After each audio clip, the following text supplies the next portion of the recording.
तथा मेडल प्राप्त करने वाले सभी छात्राओं को बधाई और उनके भावी जीवन के लिए हार्दिक शुभकामनाएं देता हूं। प्रिय विद्यार्थियों, मुझे पूर्ण विश्वास है कि विश्वविद्यालय द्वारा प्रदत्त यह उपाधि पास कोड के रूप में आपको भविष्य में सफलता के साथ साथ सुनहरे और उदयमान ऊंचाइयों की ओर ले जाएगी और अपने परिवार तथा इस विश्वविद्यालय को गौरव की अनुभूति कराएंगे। मैं आप सभी के उज्जवल भविष्य और श्रेष्ठतम भविष्य की पुनः मंगल कामना करता हूं। जय हिंद।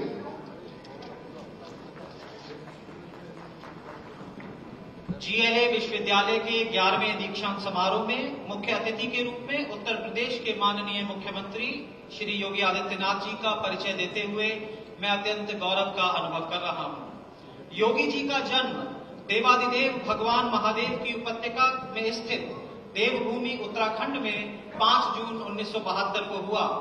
प्रारब्ध की प्राप्ति से प्रेरित होकर आपने 22 वर्ष की अवस्था में सांसारिक जीवन त्याग कर संन्यास ग्रहण कर लिया। आपने विज्ञान वर्ग में स्नातक शिक्षा ग्रहण की तथा आप छात्र जीवन से ही विभिन्न राष्ट्रवादी आंदोलनों से जुड़े रहे। बहुआयामी प्रतिभा के धनी योगी जी धर्म के साथ साथ सामाजिक, राजनीतिक एवं सांस्कृतिक गतिविधियों के माध्यम से राष्ट्र की सेवा में रत हैं। अपने पूज्य गुरु जी के आदेश पर आपने 1998 में लोकसभा चुनाव लड़ा और मात्र 26 वर्ष की आयु में भारतीय संसद के सबसे युवा सांसद बने। जनता के बीच दैनिक उपस्थिति, संसदीय क्षेत्र के अंतर्गत आने वाले लगभग 1500 ग्राम सभाओं में प्रतिवर्ष भ्रमण तथा हिंदुत्व और विकास के कार्यक्रमों के कारण गोरखपुर संसदीय क्षेत्र की जनता ने आपको वर्ष 1999, 2004, 2009 और 2014 के चुनाव में निरंतर बढ़ते हुए मतों के अंतर से विजयी बनाकर 5 बार लोकसभा का सदस्य बनाया। उत्तर प्रदेश के विधानसभा चुनाव में भारतीय जनता पार्टी को भारी बहुमत मिलने के बाद 19 मार्च 2017 को महंत योगी आदित्यनाथ जी उत्तर प्रदेश के यशस्वी मुख्यमंत्री बने। 5 वर्ष पूर्ण कर 25 मार्च 2022 को आपने लगातार दूसरी बार उत्तर प्रदेश के मुख्यमंत्री के रूप में शपथ लिए। व्यवहार कुशलता, दृढ़ता और कर्मठता से उपजी आपकी प्रबंधन शैली शोध का विषय है। इसी अलौकिक प्रबंधन शैली के कारण आप लगभग 4 दर्जन शैक्षणिक और चिकित्सीय संस्थाओं के अध्यक्ष, उपाध्यक्ष, मंत्री, प्रबंधक या संयुक्त सचिव हैं। आपकी बहुमुखी प्रतिभा का एक आयाम लेखक का है। अपने दैनिक वृत्त पर विज्ञप्ति लिखने जैसे श्रम साध्य कार्य के साथ साथ समय समय पर अपने विचारों को स्तंभ के रूप में समाचार पत्रों में भेजते रहते हैं। अत्यल्प अवधि में ही यौगिक षटकर्म, हठयोग, स्वरूप एवं साधना, राजयोग, स्वरूप एवं साधना तथा हिंदू राष्ट्र नेपाल नाम की पुस्तकें भी आपने लिखी। श्री गोरखनाथ मंदिर से प्रकाशित होने वाली कई पुस्तकों के संपादक, मासिक योग पत्रिका योगवाणी के आप प्रधान संपादक हैं तथा हिंदवी साप्ताहिक समाचार पत्र के प्रधान संपादक रहे। आपका कुशल नेतृत्व युगांतकारी है और एक नया इतिहास रच रहा है। भगवामय वेदांत और पीड़ित मानवता को समर्पित जीवन, सामाजिक समरसता के अग्रदूत, भ्रष्टाचार, आतंकवाद, अपराध विरोधी संघर्ष के नायक, शिक्षा एवं स्वास्थ्य के पुजारी योगी आदित्यनाथ के नेतृत्व में उत्तर प्रदेश हर क्षेत्र में तीव्र गति से अभूतपूर्व प्रगति कर रहा है। आज उत्तर प्रदेश विकास के नए मॉडल के रूप में आगे बढ़ रहा है। आपके कार्यकाल में ब्रजभूमि का भी कायाकल्प और विकास बहुत तीव्र गति से हो रहा है। जैसे भारत माता की सेवा का अवसर पर आप सौभाग्यशाली हैं, ऐसे ही आपको इस प्रदेश के मुख्यमंत्री के रूप में पा हम सभी सौभाग्यशाली हैं। महाराज जी, आपका आगमन हम सभी के लिए सौभाग्य का विषय है। आपको असीम आभार। मैं विशिष्ट अतिथि श्री लक्ष्मी नारायण चौधरी जी, जो हमारे ब्रज के गौरव हैं, उनका परिचय देते हुए विशेष प्रसन्नता का अनुभव कर रहा हूं। श्री लक्ष्मी नारायण चौधरी जी का जन्म 1951 में मथुरा जिले में हुआ। आपने आगरा विश्वविद्यालय से कानून की पढ़ाई की। आपने 1985 से अपना राजनीतिक सफर शुरू किया। माननीय मंत्री जी 1996 में पहली बार विधानसभा के लिए चुने गए। 2022 में आपने 5वीं बार छाता विधानसभा क्षेत्र से चुनाव जीता। पिछली सरकार में आप डेयरी विकास, पशुपालन, मत्स्य पालन, पर्यटन एवं अल्पसंख्यक कल्याण मंत्री रहे। ये 6ठी बार है जब आप प्रदेश में कैबिनेट मंत्री बनाए गए हैं। वर्तमान में आप गन्ना विकास और चीनी मिल के विभाग में कैबिनेट मंत्री हैं। हमारे लिए यह हर्ष का विषय है कि आपने ब्रज क्षेत्र का नाम पूरे प्रदेश एवं देश विदेश में आगे बढ़ाया है। आपका अनेकानेक आभार। दीक्षांत समारोह के विशिष्ट अतिथि के रूप में उत्तर प्रदेश के माननीय मंत्री श्री योगेंद्र उपाध्याय जी का परिचय देना मेरा सौभाग्य है। श्री योगेंद्र उपाध्याय जी का जन्म 1955 में आगरा में हुआ। बचपन से आप स्वयं सेवक रहे और मंडल बौद्धिक प्रमुख का दायित्व भी संभाला। 1974 में अखिल भारतीय विद्यार्थी परिषद के सदस्य बने और प्रदेश कार्यकारिणी के सदस्य बने। 1987 में भारतीय जनता पार्टी की सदस्यता ग्रहण की और महानगर मंत्री महामंत्री के साथ प्रदेश कार्यकारिणी के सदस्य रहे। आप 3 बार विधायक रह चुके हैं।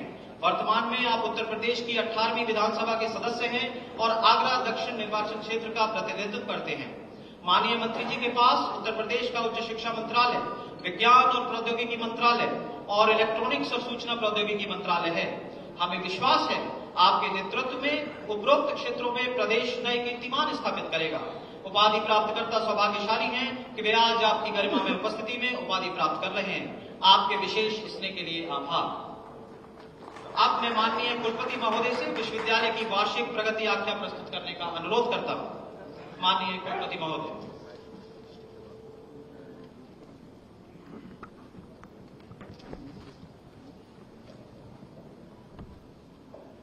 Honorable Chief Minister Sri Yogi Adityanath ji, the Chief Guest of the Convocation, Guest of Honor, Honorable Minister of Sugarcane Development Sri Lakshmi Narayan Chaudhary, Honorable Minister of Higher Education Sri Yogendra Upadhyay, Honorable Chancellor of the University Sri Narendra Sagarwal, Honorable Pro-Chancellor Professor D.S. Chauhan, distinguished members of Governing Body, Executive Council, Academic Council, all degree recipients, faculty and staff members, parents and guests, parcels from electronic and printed media.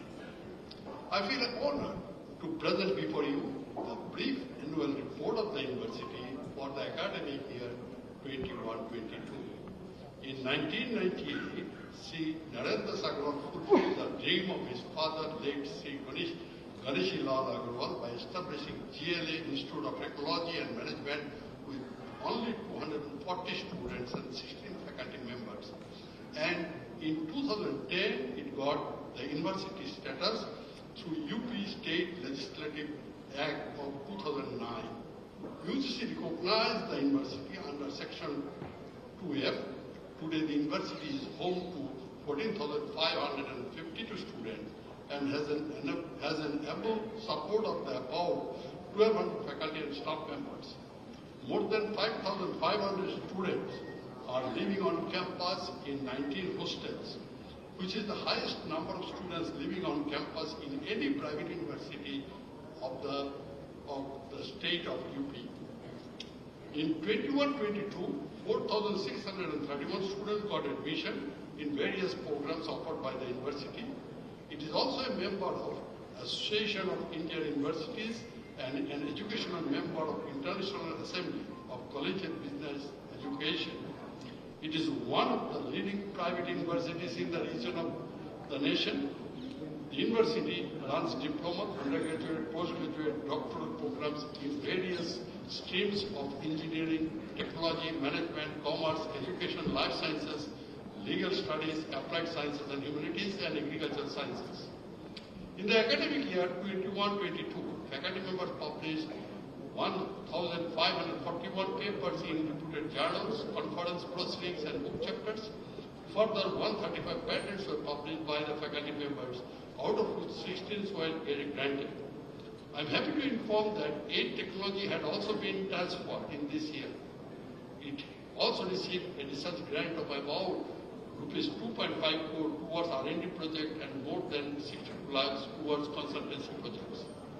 It is our pleasure to note that this year 47 students will be awarded PhD degree, while 561 students will achieve master degree and 2,085 students will be awarded bachelor's degree.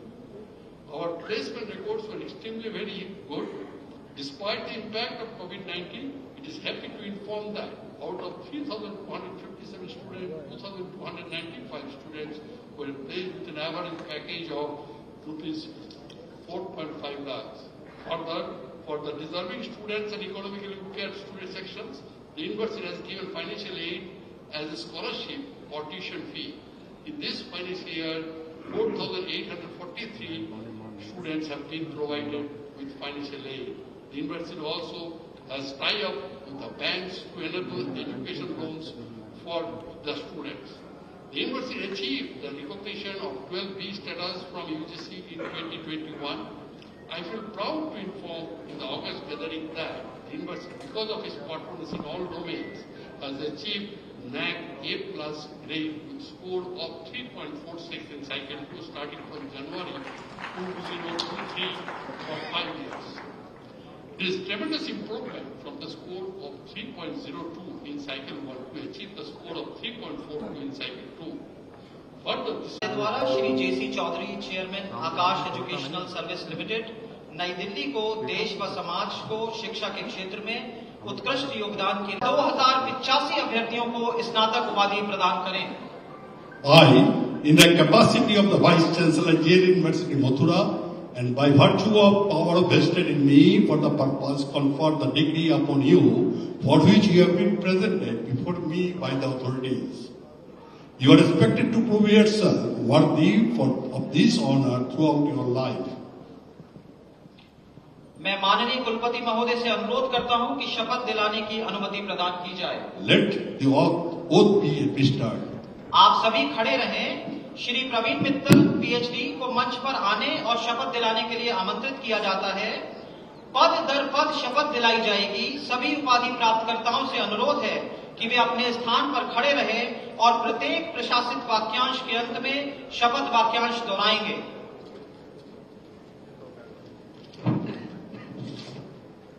मैं एतद द्वारा प्रतिज्ञा करता हूं कि मैं अपने कर्तव्यों का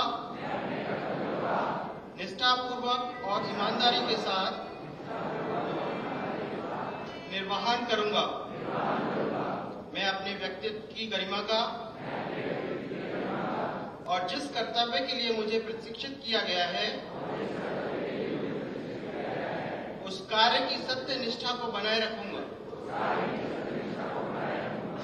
तथा मानव सेवा, देश सेवा और विश्वविद्यालय के गौरव हेतु अपने कर्तव्य ज्ञान का उपयोग करूंगा।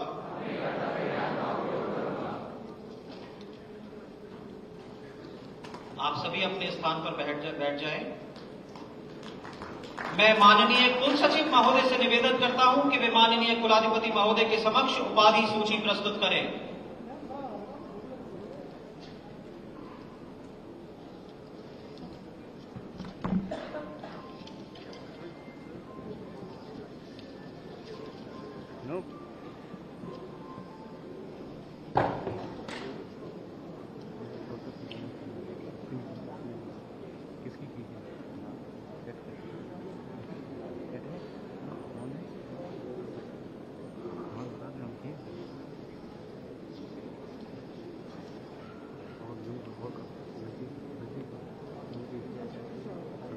धन्यवाद कुलाधिपति महोदय।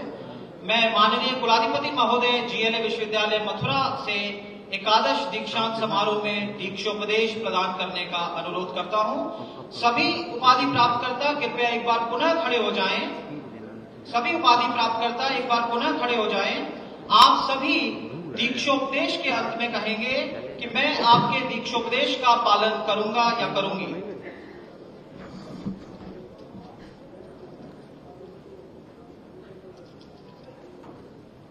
आदित्यनाथ जी, माननीय मुख्यमंत्री उत्तर प्रदेश सरकार का मैं हृदय से आभार प्रकट करता हूं। आपने दीक्षांत समारोह में आकर कार्यक्रम की शोभा बढ़ाई, आपका पुनः आभार। प्रिय विद्यार्थियों, आज आपको GLA विश्वविद्यालय मथुरा द्वारा उपाधि प्रदान की गई है। आपका जीवन आपके स्वयं के लिए, परिवार के लिए, राष्ट्र के लिए, विश्व के लिए मंगलमय हो। अब मैं आपको दीक्षोपदेश देता हूं। सत्य बोलो, धर्म का आचरण करो, सत्य से प्रमाद न करो, धर्म से प्रमाद न करो, कुशल कर्म से प्रमाद न करो, मांगलिक कर्म से प्रमाद न करो, स्वाध्याय से प्रमाद न करो। आपके लिए माता देवतुल्य हो, पिता देवतुल्य हो, आचार्य देवतुल्य हो, अतिथि देवतुल्य हो। श्रेष्ठ व्यक्तियों का यथायोग सम्मान करें, हमारे जो शुभ चरित्र हैं, अच्छे आचरण हैं, उन्हीं का अनुसरण करें, अन्य का नहीं। यदि कभी यह संदेह हो कैसा आचरण करना चाहिए कैसा नहीं, तो विचारशील, कर्मशील, धर्मशील, अच्छे हृदयजन जैसा व्यवहार करते हैं वैसा व्यवहार करें। आपके मंगलमय पथ हेतु यही आदेश है, यही उपदेश है, यही अनुज्ञा है। आप सभी बोलें, मैं आपके दीक्षोपदेश का पालन करूंगा या करूंगी। धन्यवाद। आप सभी लोग अपना स्थान ग्रहण करें। अब मैं माननीय मुख्य अतिथि महोदय श्री योगी आदित्यनाथ जी और माननीय कुलाधिपति श्री नारायण दास अग्रवाल जी से अनुरोध करता हूं कि वे वर्ष 2022 की विभिन्न डिग्रियों के शीर्ष प्राप्तकर्ताओं को स्वर्ण, रजत और योग्यता प्रमाण पत्र प्रमाणित करें। मैं परीक्षा नियंत्रक महोदय से अनुरोध करता हूं कि वे विभिन्न डिग्रियों के शीर्ष प्राप्तकर्ताओं को एक एक करके उनके पदक और प्रमाण पत्र प्राप्त करने के लिए आमंत्रित करें। मैं प्रथम स्थान धारकों को मंच पर आने और माननीय मुख्य अतिथि और माननीय कुलाधिपति से स्वर्ण पदक प्राप्त करने के लिए आमंत्रित करता हूं। अभिपिसित चौहान, हर्षित अग्रवाल,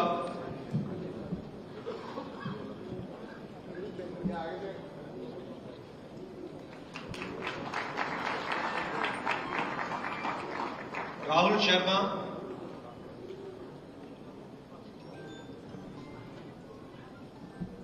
सजल गुप्ता,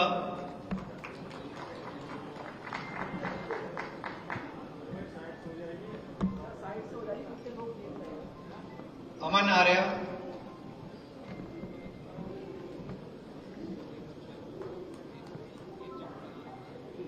शालिनी कुमारी,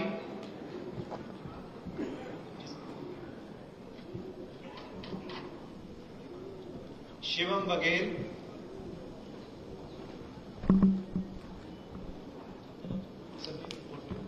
दिव्या मित्तल,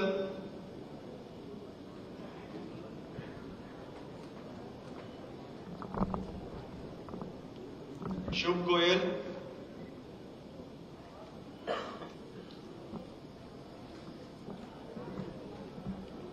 गौरांशी अग्रवाल,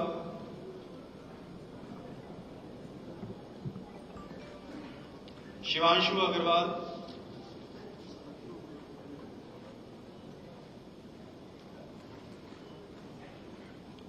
योगिता, मनीषा,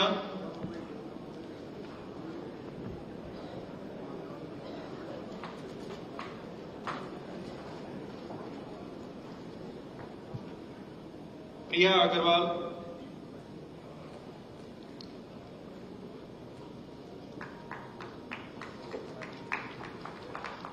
ललित शर्मा,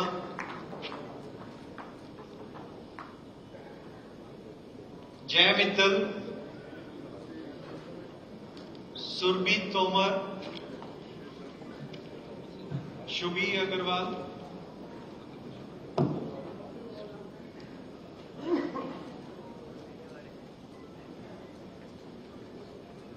राधिका सिंगल,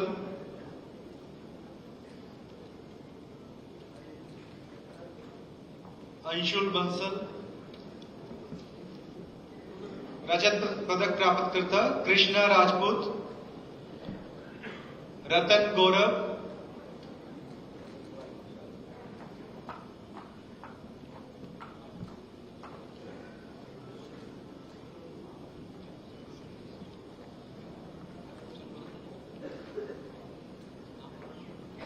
तुषार गुप्ता, संजना सिंह, शैलवी, जानवी,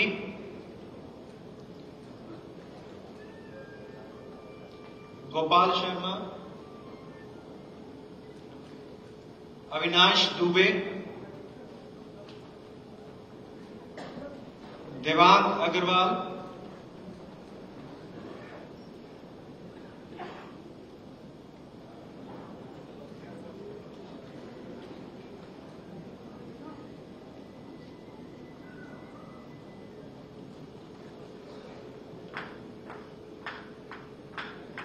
सुशांत खंडेलवाल,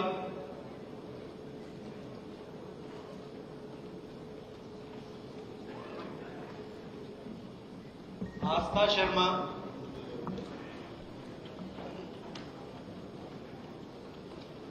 गीतांजलि सिंह,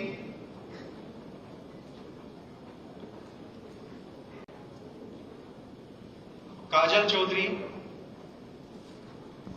अंकिता बंसल,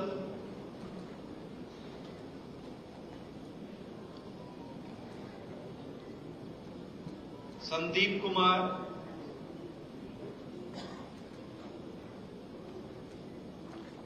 दिशा गुप्ता, खुशी अग्रवाल, प्रिया कुमारी,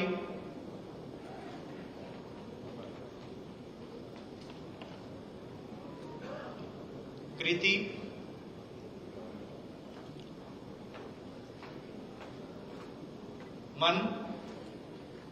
मन अग्रवाल, मनीषी गुप्ता,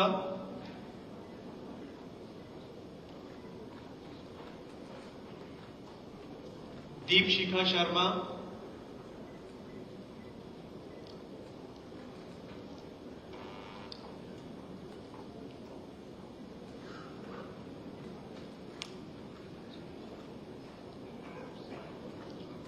अन्य मेधावी छात्र अंजू उपाध्याय,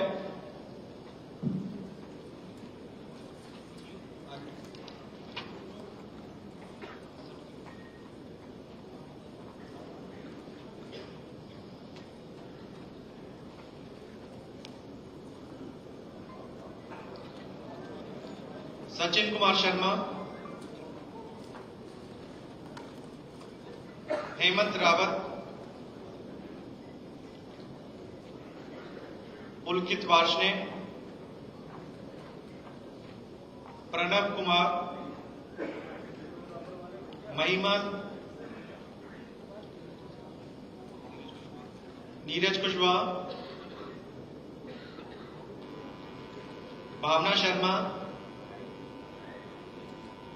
भावना, पूजा अग्रवाल, जितेंद्र सैनी,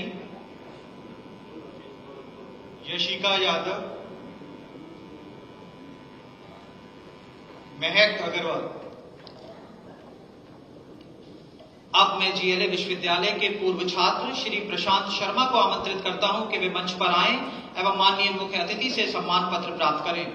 प्रशांत शर्मा ने जीएलए से वर्ष 2010 में बीटेक की उपाधि प्राप्त की।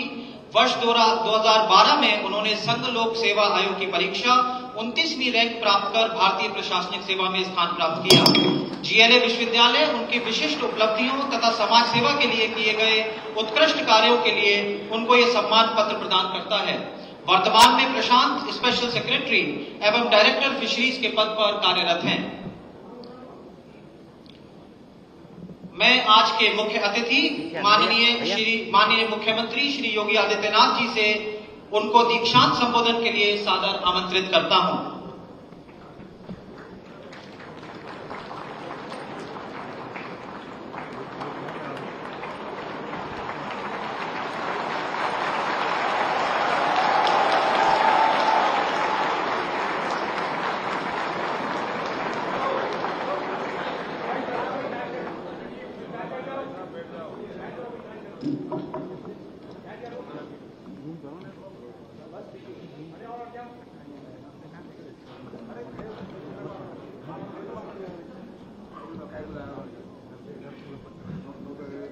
जीएलए विश्वविद्यालय मथुरा के एकादश दीक्षांत समारोह में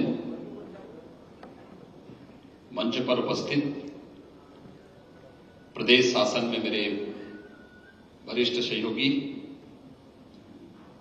गन्ना और चीनी विकास विभाग के मंत्री चौधरी लक्ष्मीनारायण जी, प्रदेश के उच्च शिक्षा विज्ञान और प्रौद्योगिकी विभाग के मंत्री श्री योगेंद्र उपाध्याय जी, विश्वविद्यालय के कुलाधिपति श्री नयनदास अग्रवाल जी, उप कुलाधिपति प्रोफेसर दुर्ग सिंह चौहान जी, कुलपति डॉक्टर फागुनी गुप्ता जी,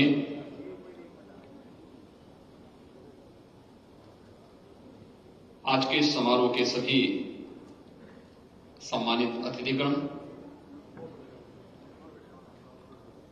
समारोह में उपस्थित सभी अभिभावकगण,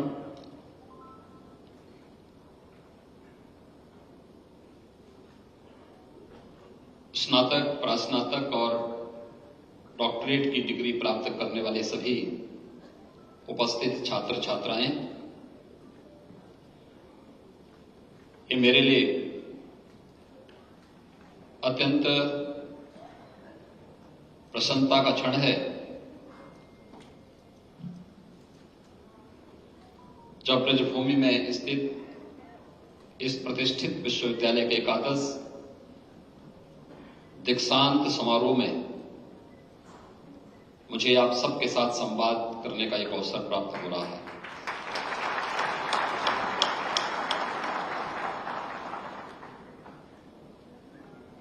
ब्रजभूमि की जब मैंने बात की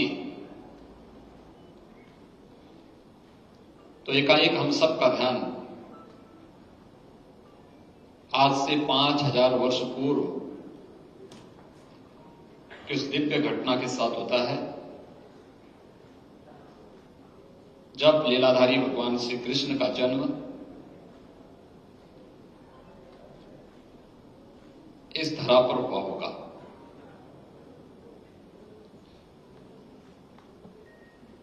जन्म और उनके जीवन की, बचपन की लीलाओं का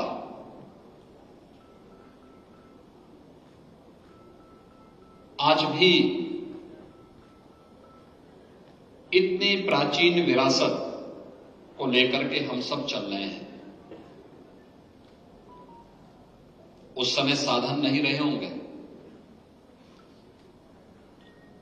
लेकिन मुझे एक बात अक्सर याद आती है जब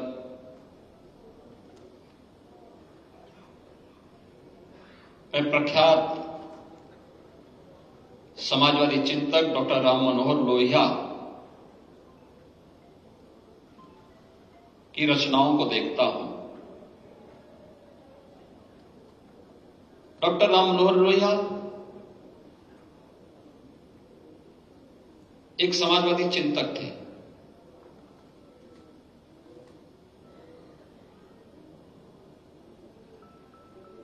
हो सकता है कि उनका मंदिरों में जाना न रहा हो, लेकिन जब उनसे एक बार पूछा गया कि भारत की एकता, इसकी एकात्मता और अखंडता के आधार बिंदु क्या है, उन्होंने इस पर विस्तार से लिखा भी है।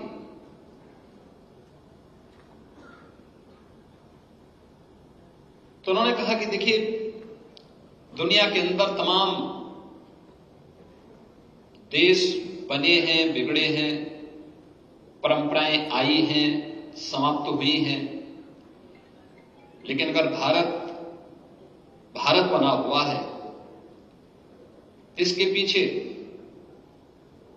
3 महापुरुषों का सर्वाधिक योगदान है। उन्होंने शब्द महापुरुष कहे थे, उन्होंने कोई ईश्वर नहीं कहा, कोई भगवान नहीं कहा। उन्होंने कहा ये 3 हैं जिन पर जब तक भारत की आस्था रहेगी तब तक भारत बना रहेगा। और ये 3 हैं, एक राम, एक कृष्ण और एक शिव।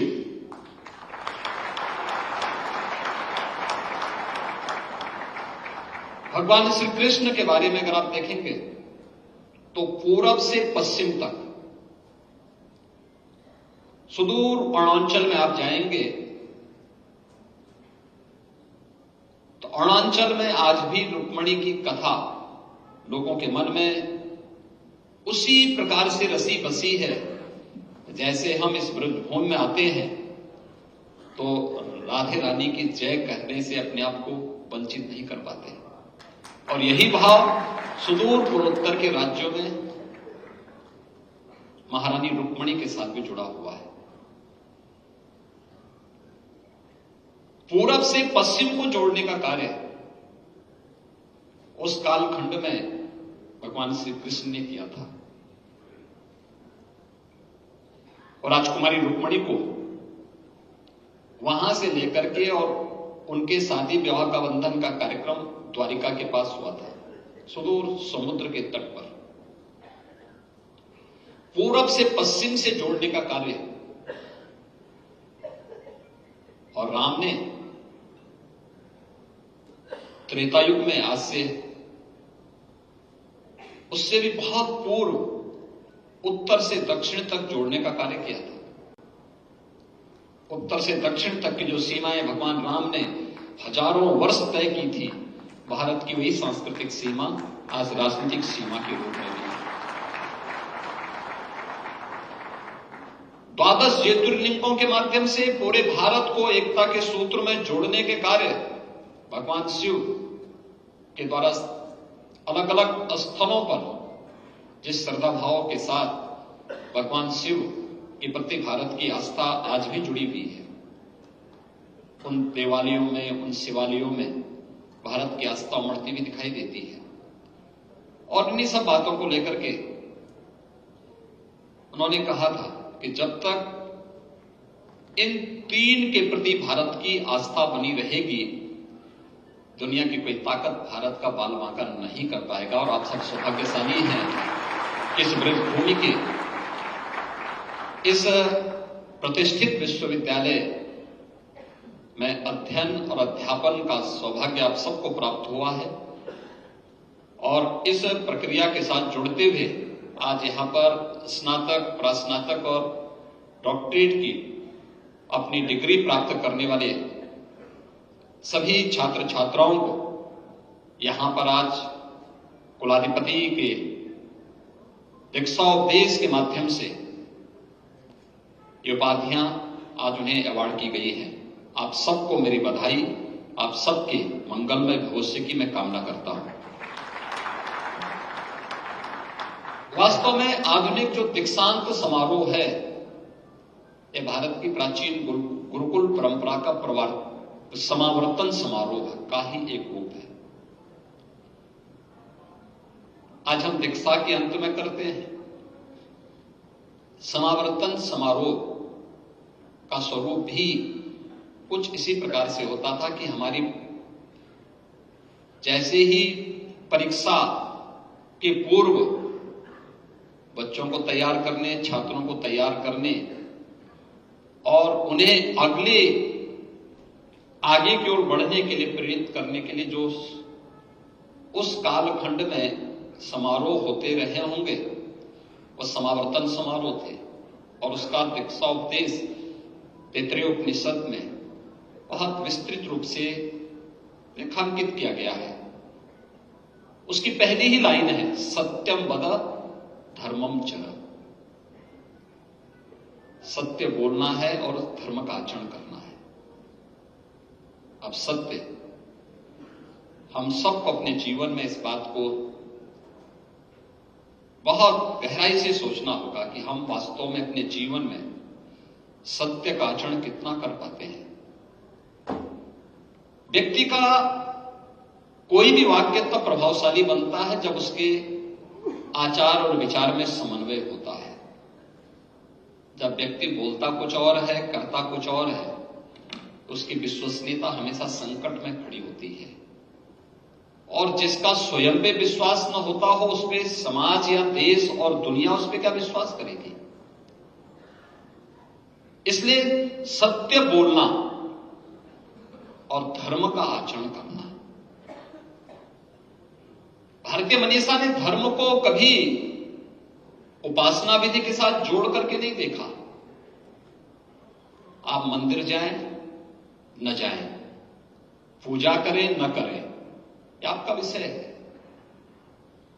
आप पूजा खड़े होकर के करते हैं, बैठ करके करते हैं, लेट करके करते हैं, यह आपका विषय है। इसके लिए कभी भारतीय मनीषा ने कभी किसी को बाध्य नहीं किया। आस्था पर किसी को थोपने का प्रयास नहीं किया।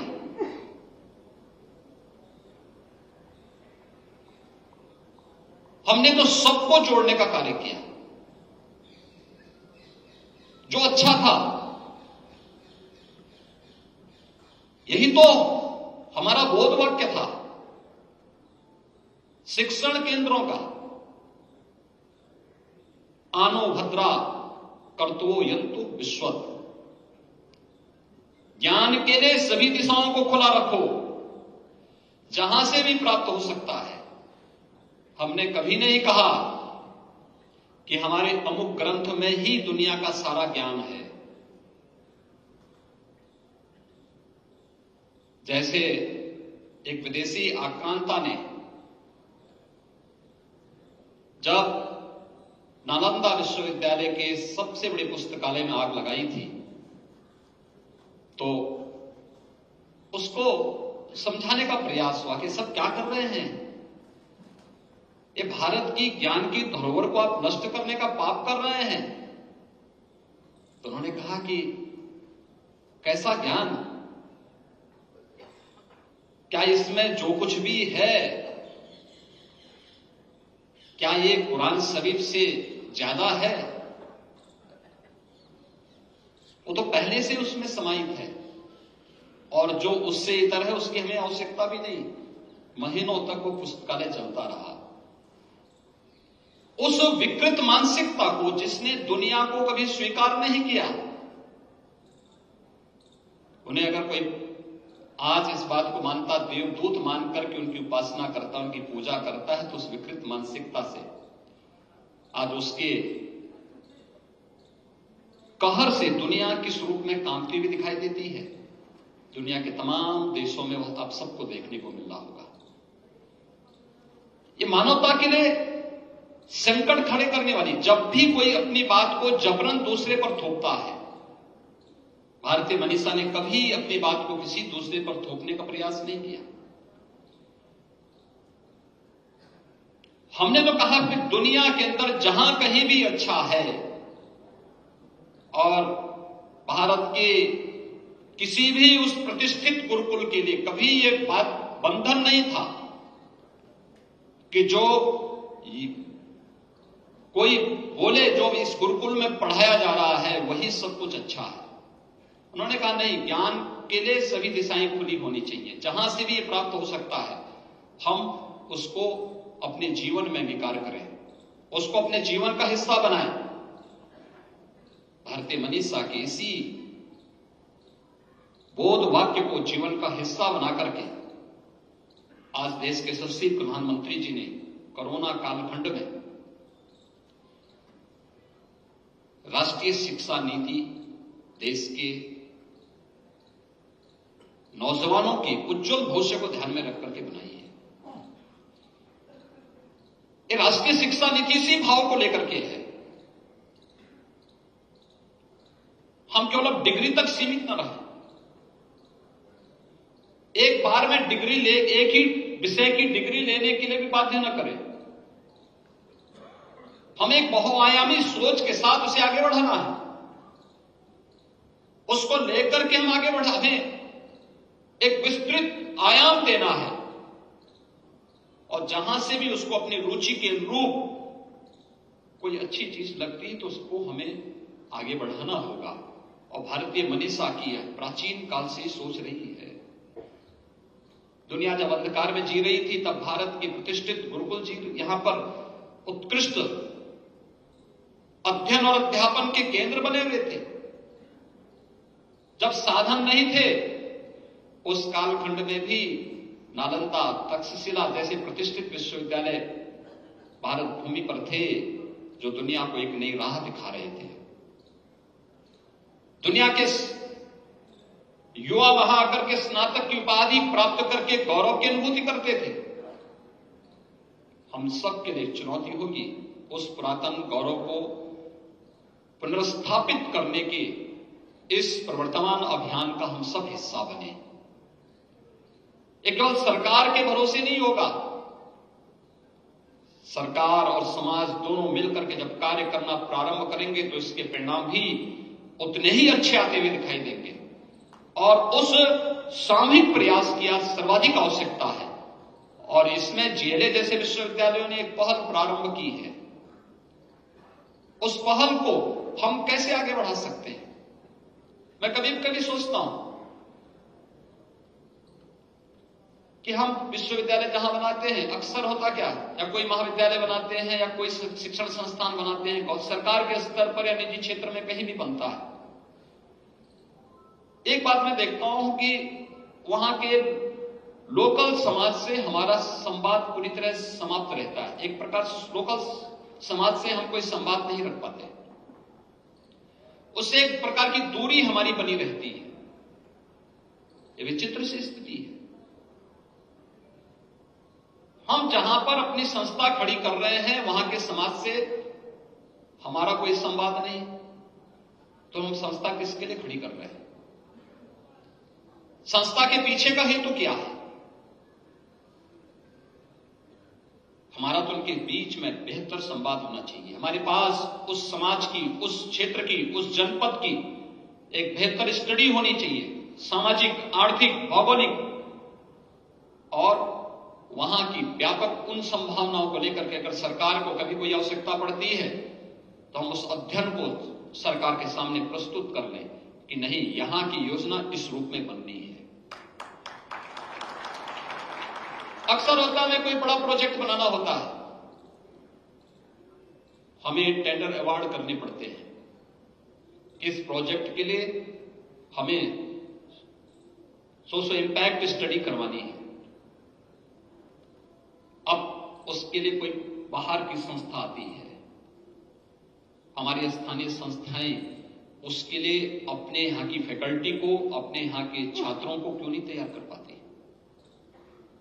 और अगर हमारे पास स्टडी है, पहले से हमारे पास स्टडी है, हम उसे अपडेट कर रहे हैं,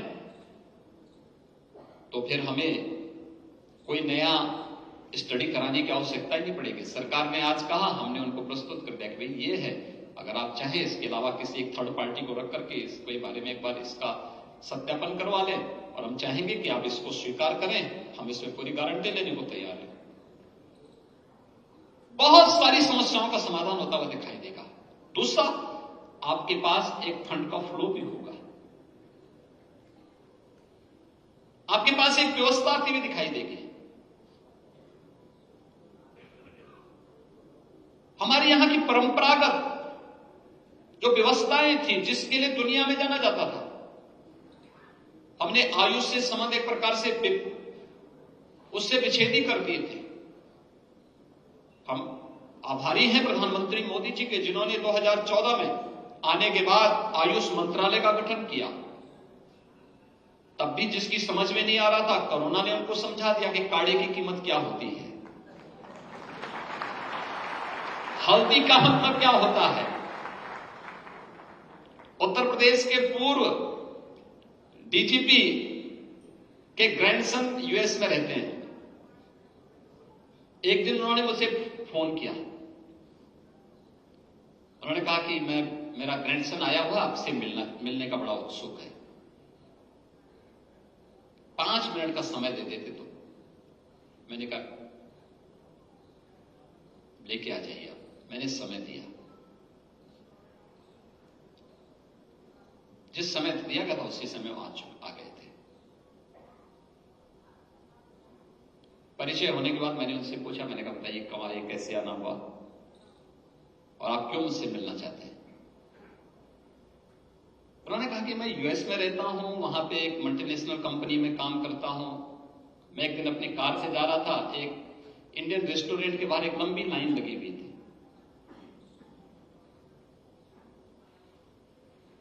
तो मैं अपनी गाड़ी को पार्क करके वापस देखने के लिए आया, लाइन क्यों लगी हुई। कहा वहां पे हल्दी का पानी लोग दे रहे थे। हल्दी क्या होता है? तो मैंने कहा क्या आपने कभी अपनी दादी या अपनी मां के हाथ से बना हुआ खाना नहीं खाया क्या?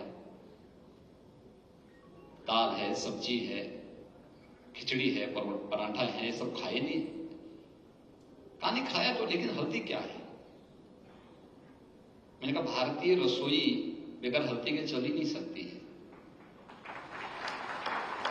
और कोई अतिथि आता है तो उसका टीका भी हम हल्दी से ही कराते हैं। हल्दी एंटी सेप्टिक भी है और एंटी एलर्जिक भी है। और कोरोना कालखंड ने सबको समझा दिया हल्दी का मतलब क्या होता है। यह हजारों वर्षों से भारत की रसोई का एक अभिन्न हिस्सा है, लेकिन हम भूल गए। हमने अपनी परंपरागत चिकित्सा पद्धति को विस्मृत किया, भुला दिया, उससे संबंध विच्छेद कर दिए, योग से दूरी बना ली। जब दुनिया योग के पीछे भाग रही है, प्रधानमंत्री मोदी जी ने योग को 21 जून की तिथि को विश्व योग दिवस के रूप में वैश्विक मंच पर रखकर के पूरी दुनिया उसके पीछे भाग रही, तब हमारी समझ में आया कि वाह, योग में भी ये गुण है। बहुत सारी समस्याओं का समाधान करने की क्षमता है। ये केवल शारीरिक और मानसिक विकास के लिए ही नहीं, बौद्धिक उन्नयन के लिए और विज्ञान को उस स्थिति तक पहुंचाने में एक सक्षम है जहां पे विज्ञान की सीमाएं समाप्त होती हैं, और भारतीय मनीषा ने उन सीमाओं का भी अतिक्रमण किया है, और वही अध्यात्म है। याद रखना, जब भी आप भारत की इस परंपरा को अंगीकार करेंगे और उसके साथ जुड़ेंगे, तो विज्ञान की सीमाओं का अतिक्रमण करके जब उस क्षेत्र में आगे बढ़ेंगे तो वह एक विस्तृत संसार होगा। उसके लिए भौतिक दृष्टि नहीं, उसे अंतःकरण की दृष्टि से ही आप अवलोकन कर पाएंगे। लेकिन खैर, एक अलग क्षेत्र है और शिक्षण संस्थानों को भी इस क्षेत्र में कार्य करना होगा, उस दिशा में आगे बढ़ना होगा। बहुत कुछ है उसमें छुपा हुआ। लेकिन शिक्षण संस्थानों का या हमारे संस्थानों का आज के दिन की जिम्मेदारी क्या? हमने शोध की प्रक्रिया को बाधित किया।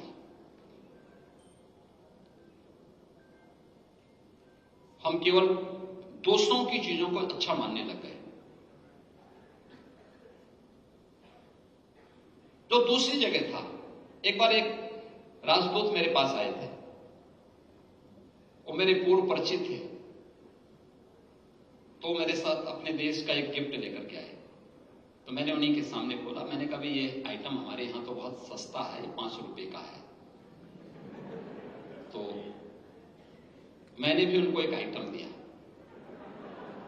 मैंने भी उनको गिफ्ट किया। मैंने कहा ये देखो, तो उन्होंने मेरे सामने खोला, उन्होंने कहा कि आपके कितने कीमत? मैंने कहा 500 रुपए की है। तो उन्होंने मुझसे कहा कि देखिए, प्रोडक्ट आपका अच्छा है लेकिन पैकेजिंग अच्छी नहीं है, और हमारी पैकेजिंग अच्छी है, प्रोडक्ट अच्छा नहीं है। तो मैंने कहा ये तो हमेशा से रहा है। मैंने कहा हमारा प्रोडक्ट हमेशा अच्छा रहता है, हम किसी को धोखा नहीं देते। लेकिन लोग जो देखते हैं, लोग उसी के पीछे भागते हैं। जैसा परोसेंगे लोग उसके पीछे वैसे भागने लगते हैं। उसकी अच्छाई बुराई जाने बगैर उसके पीछे एक होड़ सी लग जाती है। हमारी संस्थानों को अपने आप को तैयार करना होगा, प्रोडक्ट भी अच्छा देना पड़ेगा और पैकेजिंग भी उसी प्रकार से तय करनी पड़ेगी जो दुनिया को अपनी ओर आकर्षित कर सके। और हम भूल गए, हमने प्रोडक्ट से भी हमने संबंध विच्छेद कर दिया, उसको भी हम उस क्वालिटी का देने में विफल रहे। और पैकेजिंग का तो खैर, हमने मैनेजमेंट के कोर्स चलते हैं, लेकिन हम लोग उसके बारे में कोई भी नया कार्य करने में, नया चीज देने में हम विफल हैं। हर एक चीज का अपना एक महत्व है, हम एक बार उसको देखें तो। और मुझे प्रसन्नता है कि इधर कुछ संस्थानों ने अच्छा काम प्रारंभ किया है। जब मैं यहां आ रहा था, देख रहा था, विश्वविद्यालय की प्रोग्रेस रिपोर्ट भी देख रहा था। विश्वविद्यालय ने अनेक क्षेत्रों में एक नया विकास किया है, और पिछले यानी यह वर्ष तो इस विश्वविद्यालय का रजत जयंती, स्थापना का रजत जयंती भी है, जब यह एक इंजीनियरिंग कॉलेज के रूप में स्थापित हुआ। और विश्वविद्यालय के बाद यह एक कॉलेज के बाद आगे बढ़ा। कॉलेज बनने के बाद 2002 में जब उत्तर प्रदेश का टेक्निकल यूनिवर्सिटी स्थापित हुई, टेक्निकल यूनिवर्सिटी स्थापित होने के बाद उससे इसका एफिलिएशन होना, फिर 2010 में विश्वविद्यालय के रूप में अपने आप को स्थापित करना और विश्वविद्यालय के रूप में भी अच्छी फैकल्टी का चयन करके प्रोफेसर DS चौहान जैसे प्रतिष्ठित और समाज सापेक्ष व्यक्तित्व को अपने साथ जोड़ करके विश्वविद्यालय के सर्वांगीण विकास को एक नई ऊंचाइयों तक पहुंचाने का जो कार्य हुआ है, जिसके परिणाम हम सबके सामने। मुझे याद है जब प्रोफेसर DS चौहान जी उत्तर प्रदेश टेक्निकल यूनिवर्सिटी के VC थे, उन्होंने उस समय इस क्षेत्र में ईज ऑफ डूइंग बिजनेस को बहुत सरल किया था। दुर्भाग्य से उस समय की सरकारों की समझ में वो सब नहीं आ रहा था। अगर उन्होंने समझने का प्रयास किया होता तो उत्तर प्रदेश आज तकनीक का एक हब होता है।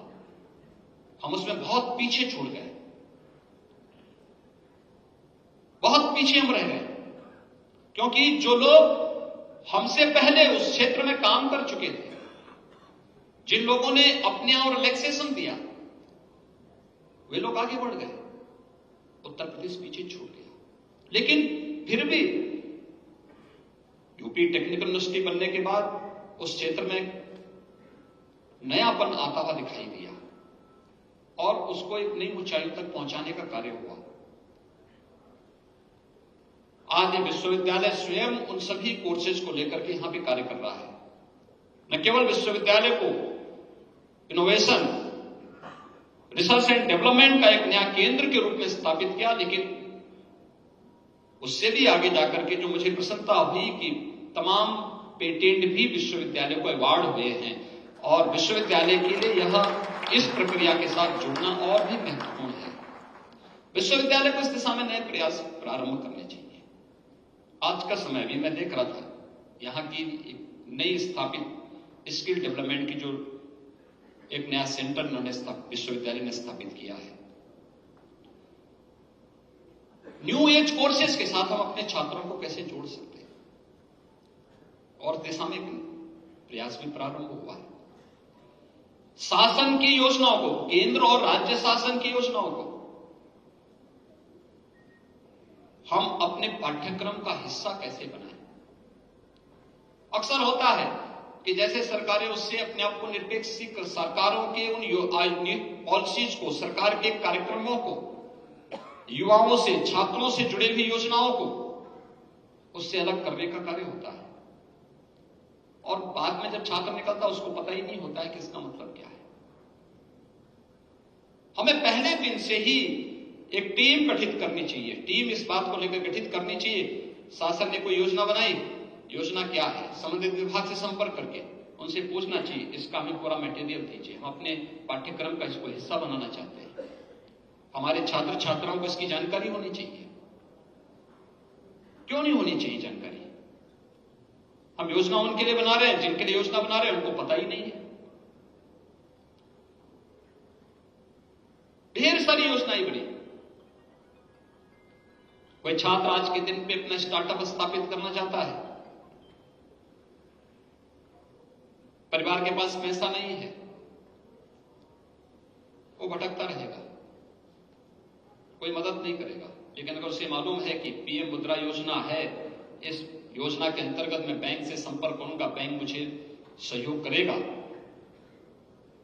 तो आसानी से वह अपना स्टार्टअप स्थापित करने के लिए आगे बढ़ सकता है। लेकिन जब पता ही नहीं, मुख्यमंत्री युवा स्वरोजगार योजना है, इसमें भी हम आगे बढ़ सकते हैं, लेकिन पता ही नहीं है। मेरा मानना है कि आज तो हर विश्वविद्यालय और हर युवा के पास, अभी हम लोगों ने, आपने देखा होगा यूनियन बजट में भी और हम स्टेट की तरफ से भी, सेंट्रल गवर्नमेंट भी PM इंटर्नशिप की एक नई स्कीम निकाली है और स्टेट गवर्नमेंट ने भी सेम इंटर्नशिप की एक स्कीम निकाली है छात्रों के लिए, अपने युवाओं के लिए। एक नया अवसर हम दे रहे हैं, वह इंडस्ट्री के साथ जुड़ सके। इंडस्ट्री के लिए हम बाध्य कर रहे हैं कि अगर आपके पास 30 कार्मिक रखने की सामर्थ्य है तो कम से कम आप प्रयास करें कि 2 से 3% इन युवाओं को आप उसमें लीजिए। आधा मानदेय आप दीजिए, आधा मानदेय हम देंगे, गवर्नमेंट इसमें योगदान देगी। छात्रों को उसमें आगे बढ़ने का एक अनुभव, एक एक्सपीरियंस उनके पास आना चाहिए। इसके माध्यम से उन्हें आगे बढ़ने का अवसर प्राप्त होगा। छात्र प्रतियोगी परीक्षाओं की तैयारी करना चाहते हैं।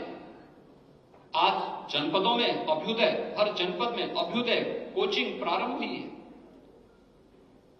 और उसमें यूपीएससी से या उत्तर प्रदेश लोक सेवा आयोग से या आईआईटी जेईई से या नीट से जिन लोगों ने क्वालिफाई किया है, जिन लोगों ने उस फील्ड में जाकर के कार्य कर रहे हैं, वही लोग फैकल्टी के रूप में अपना समय देकर के हर जनपद में फिजिकली भी और वर्चुअली भी क्लासेस चला रहे हैं। एक बड़ा अच्छा अवसर उसमें है। इस बार उत्तर प्रदेश लोक सेवा आयोग का मैं देख रहा था, 43 युवा उसी कोचिंग से आगे बढ़ करके उन्होंने स्थान प्राप्त किया। उत्तर प्रदेश के अंदर तकनीकी रूप से सक्षम और समर्थ बनाने के लिए, युवाओं के लिए 2 करोड़ यूथ को हम लोग वर्तमान में टैबलेट या स्मार्टफोन उपलब्ध करवा रहे हैं। हमारा प्रयास है कि उसमें भी हम लोग शासन की स्कीम को रखें, केंद्र और राज्य शासन की योजनाओं को उसके साथ जोड़ें, लेकिन हमें स्वयं भी संस्थानों को उसके साथ तो कार्य करना होगा। स्टार्टअप की एक नई संस्कृति को जन्म देना होगा। उत्तर प्रदेश देश के अंदर सबसे उर्वरा भूमि रखता है, सबसे अच्छा जल संसाधन है। स्टार्टअप इसमें क्यों नहीं स्थापित हो सकते? एमएसएमई का सबसे बड़ा बेस हमारे पास है। सरकार ने थोड़ा उसमें सपोर्ट किया। 96 लाख एमएसएमई यूनिट यूपी के पास है। 2017 के पहले बंद प्राय सा हो गया था, मृत प्राय सा था। अब सोचिए 96 लाख यूनिट अगर बंद होती, क्या स्थिति होती? लाखों लोगों का रोजी और रोजगार समाप्त हो जाता। सरकार ने थोड़ा पुशअप किया, थोड़ा सपोर्ट किया, उनके लिए स्कीम निकाली। सरकार पर बहुत बोझा नहीं पड़ा। परिणाम क्या है? उत्तर प्रदेश को एक्सपोर्ट का हब बना दिया है एमएसएमई यूनिट ने। हमारे परंपरागत उद्यम से जुड़े हुए उद्यमियों ने अपने पुरुषार्थ से उत्तर प्रदेश को एक्सपोर्ट का एक नए हब के रूप में स्थापित कर दिया। आज 1,60,000 करोड़ रुपए का एक्सपोर्ट हो रहा है यूपी से। अनंत संभावनाएं, इसमें भी हम नया स्टार्टअप स्थापित कर सकते हैं, एक्सपोर्ट प्रमोशन के लिए कार्य कर सकते हैं, नई डिजाइनिंग और पैकेजिंग की यूनिट स्थापित कर सकते हैं। बहुत कुछ नया इसमें किया जा सकता है, लेकिन इसकी ट्रेनिंग विश्वविद्यालय स्तर पर, शिक्षण संस्थानों के स्तर पर ही हमें इसके लिए छात्रों को मानसिक रूप से तैयार करना होगा। इसको छात्रों के सामने प्रस्तुत करना होगा, उनको एक दिशा देनी होगी, बताना पड़ेगा, उसे आगे बढ़ाने के लिए प्रेरित करना पड़ेगा। एक विस्तृत क्षेत्र है जिस पर कार्य हो सकता है, और अब तो विश्वविद्यालय भी नए बन रहे हैं, अच्छे अच्छे संस्थाएं इसमें आगे आ रही हैं। ज्ञान का आदान प्रदान भी होना चाहिए। हम तो बार बार इस बात को कहते हैं, क्या आवश्यक नहीं कि किसी विश्वविद्यालय में सभी फैकल्टी हो, लेकिन जहां है आप वहां से संवाद बनाइए, वहां एमओयू करिए उस संस्था के साथ, उस फैकल्टी को फिजिकली भी और वर्चुअली भी जोड़िए। हमने तो कोरोना कालखंड में वर्चुअली आईसीयू चलाए थे। सबसे क्रिटिकल होता है आईसीयू चलाना, और हम लोगों ने वर्चुअली चलाने प्रारंभ किए। कोरोना महामारी आई थी, उत्तर उत्तर प्रदेश के तब तक 36 जनपद ऐसे थे जिनके पास एक भी वेंटिलेटर नहीं था। उन जनपदों में वेंटिलेटर स्थापित किए। फिर मुझे बताया गया कि इनको चलाने के लिए हमारे पास मैन पावर नहीं है। मैंने कहा जो भी मैन पावर है इसकी ट्रेनिंग दो। हमने लखनऊ में SDPGI में और KGMU में उनकी ट्रेनिंग करवाई, मास्टर ट्रेनर तैयार किए। अब हम लोग ट्रेनिंग 10-15 दिन की दे रहे थे, तब भी हम लोगों को एक संदेह था कि पता नहीं आगे क्या होता है। अब इसको आगे बढ़ाने के लिए हर जनपद में हमें ICU प्रारंभ करने थे, तो फिर हमने कहा भी वर्चुअल इनको जोड़ो और एक नियमित रूप से एक व्यवस्था बना दी थी कि नियमित रूप से हम सायंकाल 5 बजे से लेकर 6 बजे तक 7 बजे तक SCPGI, KGMU, RML जैसे संस्थान प्रत्येक जनपद के ICU को मार्गदर्शन करेंगे, वर्चुअल उनके रिजल्ट को देखेंगे और फिर अगर कहीं कोई कमी आ रही है तो फिर लखनऊ से टीम जाती थी वहां उनको सहयोग करने के लिए और बेहतरीन परिणाम आए। पूरे प्रदेश के सभी 75 जनपदों में हम ICU देने में सफल हुए। यह कार्य अगर टेक्नोलॉजी के माध्यम से आसान किया जा सकता है और अगर वर्चुअल ICU चल सकता है, टेली कंसल्टेशन की बेहतरीन सुविधा आगे बढ़ सकती है, कोई कारण नहीं कि हम इस व्यवस्था को अपनी संस्थाओं में क्लासरूम संचालित करने के लिए न कर सके। ये हो सकता है, पहल करनी पड़ेगी। और अब टेक्नोलॉजी जितनी इंप्रूव हो रही है, मानवीय हस्तक्षेप की संभावना भी उतनी ही कम होती हुई दिखाई देगी। हमें उस दिशा में प्रयास करने होंगे, आगे बढ़ना पड़ेगा उस दिशा में, और उस प्रयास के लिए आप सब तैयार हो पाएंगे। तो मुझे लगता है कि जो प्रधानमंत्री जी की मंशा है कि इस 21वीं सदी का नेतृत्व भारत दुनिया को दे और G20 समिट के माध्यम से वह एक अवसर भारत के पास आया है। भारत की इस ताकत का, भारत के प्रबंधन के कौशल को दुनिया ने माना है। कोरोना कालखंड में आपने देखा होगा क्या स्थिति थी। कोरोना में दुनिया के अंदर फैलते फैलते अंततः भारत में भी मार्च में कोरोना आ गया था।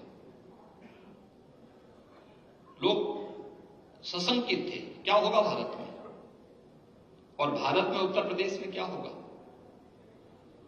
टीम वर्क का परिणाम क्या होता है जब समाज अनुशासित होकर के एक स्वर में बोलता है, परिणाम भी उसी प्रकार से आते हैं, उसी प्रकार से परिणाम भी आते हैं। पहली बार हुआ है, अध्ययन करिए कभी स्पेनिश फ्लू जब आया था पिछली सदी में, करोड़ों लोग मरे थे, गांव के गांव सफाई हो गया था। जितने लोग बीमारी से मरे थे उससे कई गुना मौतें हुई थी भूख से। इस बार आपने देखा होगा बीमारी से कुछ मौतें हुई, दुखद है, लेकिन भूख से मौत नहीं हुई। भूख से मौत रोकने के लिए केंद्र सरकार ने भी और राज्य सरकार ने पुख्ता व्यवस्था की थी। सरकारों की संवेदनशीलता, हम आधुनिक युग में जी रहे हैं, हमारी बेहतर कनेक्टिविटी हुई है, हम उस प्रकार की सुविधाएं भी समाज को देने में सक्षम हैं। और यही नहीं, फ्री में टेस्ट भी था, फ्री में उपचार भी था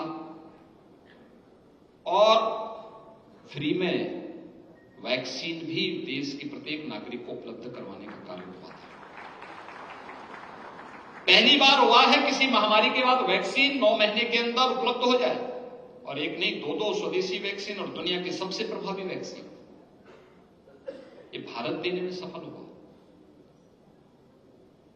ये भारत की एक नई उपलब्धि है और दुनिया के अंदर सबसे कम मृत्यु दर, सबसे बेहतरीन प्रबंधन भारत का रहा। भारत के इस प्रबंधन को दुनिया ने सराहा, WHO जैसी संस्थाओं ने भी उसकी सराहना की। और इसलिए आज हम सब के लिए आवश्यक है कि हम कैसे अपने आप को तैयार कर सकें। G20 समिट होने जा रहा है।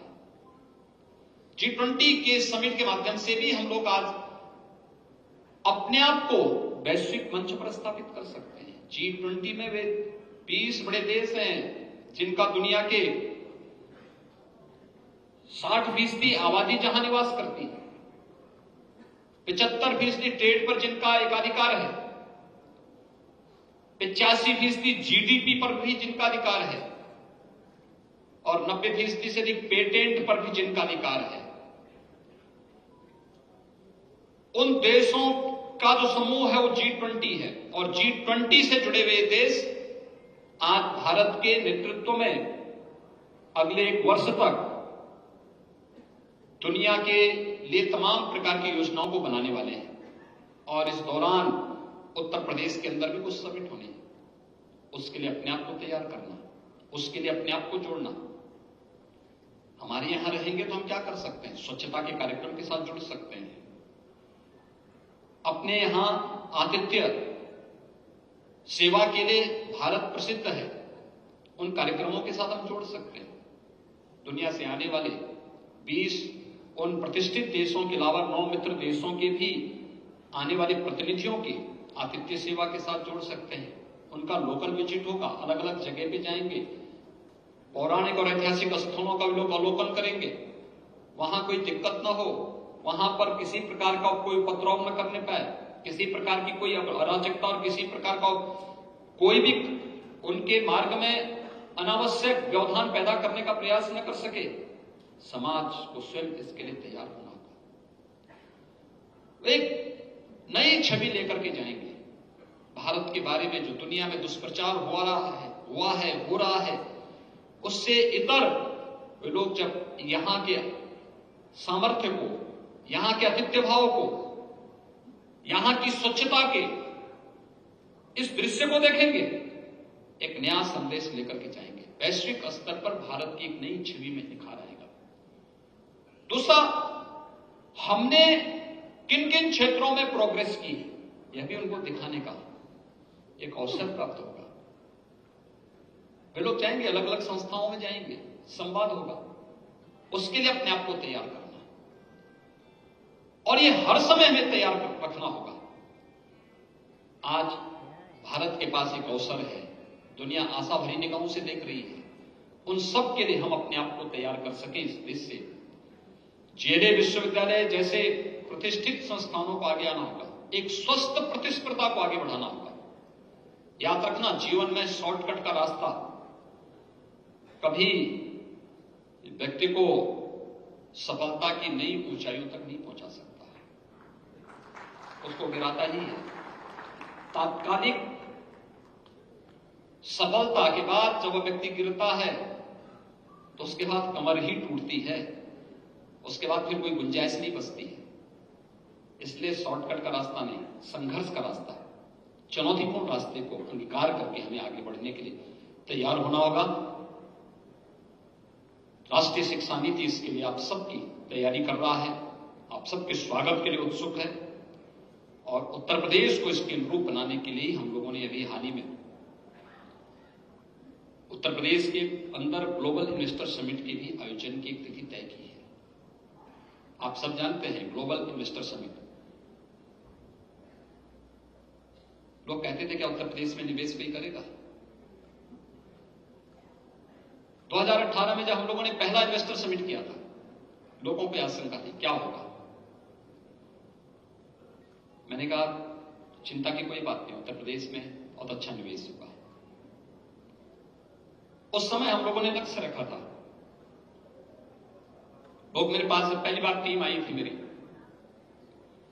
तो टीम लेकर के आई थी, लक्ष्य लेकर के आई थी कि साहब 20 से 30 हजार करोड़ का है।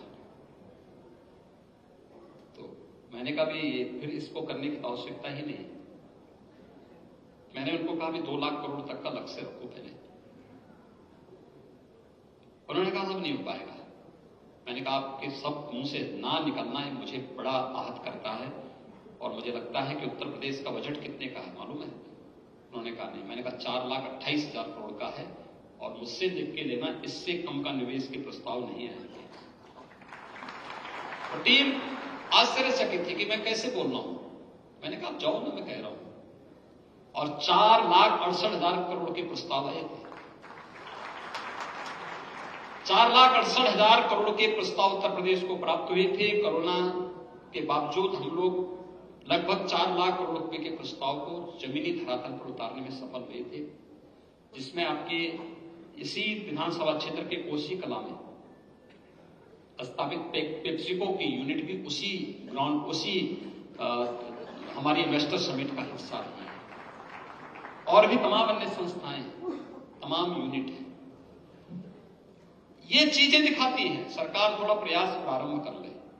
इस बार लोग कहते थे क्या होगा, कोरोना है। हमने कहा देखो मैं जा रहा हूं ब्रजभूमि में, वहां पर जब कोरोना की सेकंड वेव आने वाली थी, दुनिया दहशत में थी। लोग मुझसे कहते थे कि वहां पे वैष्णव कुंभ नहीं होना चाहिए। मैंने कहा जरूर करेंगे। और हम लोग आए थे यहां पे, वैष्णव कुंभ जब संपन्न हो गया उसके बाद सेकंड वेव आई थी। तो मैंने कहा कोरोना कुछ नहीं बिगाड़ पाएगा, आने दीजिए, हम अपना कार्यक्रम करेंगे। और हम लोगों ने भी तय किया है इस बार निवेश उत्तर प्रदेश के अनुरूप होगा। उत्तर प्रदेश की आबादी से कम भी नहीं होगा और उत्तर प्रदेश की जीडीपी से कम तो होने का सवाल ही नहीं होता है। इससे अच्छा निवेश प्रस्ताव यूपी के अंदर होने जा रहे हैं।